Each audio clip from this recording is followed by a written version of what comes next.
मैं नागालैंड की बात करना चाहती हूँ, और जो मैं आपको तस्वीर दिखा रही थी, क्योंकि मैं वहां पे 1 महीने से ज्यादा रह के आई हूँ। ये देखिए, ये 2006 में जब यूपीए की सरकार थी, तो ये स्टेडियम बनना था जो दीमापुर स्टेट स्टेडियम है। इसके हाल आपने देख लिए। वहां पे बिजली नहीं मिलती, वहां पे हर जन नल नहीं, हर बस्ती में एक नल मिल जाए वही बड़ी बात होती है।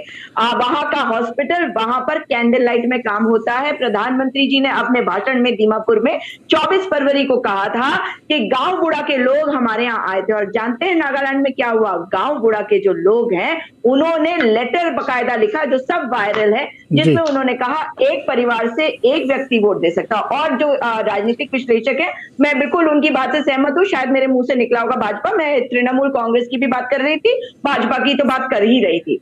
लेकिन सच्चाई यह है कि नागालैंड में विकास के नाम पे शून्य हुआ है। वहां पे प्रॉक्सी वोटिंग हुई है और वहां पर लोगों को अपना वोट का अधिकार नहीं मिला, जिसके कारण कल वहां पे 4 जगहों पे रीपोल हुआ। उसके अलावा आउटलैंडन और टिजिट में हमने कहा था कि 10 बूथों पे दोबारा से रीपोल होना चाहिए, और भाजपा का गढ़ और एनडीपीपी का गढ़ वो खुद बताते हैं, मगर दोबारा से वहां पे पोलिंग नहीं हुई। इसका मतलब ही है कि इतना पोस्ट पोल वायलेंस, प्री पोल वायलेंस हुआ है। और विकास की बात अगर आप करते हैं ना, तो नागालैंड के लोगों का सम्मान करना चाहिए। नागालैंड किसको चुनेगा, जब केंद्र में कौन आएगा, ये डिपेंड करता है नागालैंड पर। और जैसा कि अभी राजनीतिक विश्लेषक कह भी रहे थे कि जो राजनीति वहां की है, उसके ऊपर जो जनरलाइजेशन कर दिया जाता है कई बार, वो करना ठीक भी नहीं होगा, क्योंकि अब जी बदलाव आ रहा है। सुजाता जी, जी ये सब बातें ना आप नागालैंड की जनता को कन्विंस करिए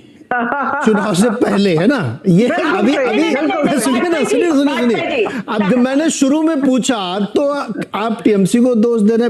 परीक्षा में जब विद्यार्थी फेल हो जाता है तो कभी पर्चा कठिन था, समय से पहुंच नहीं पाया, पेन की इंक खत्म हो गई थी, ये सब लॉजिक परीक्षा से पहले के होने चाहिए।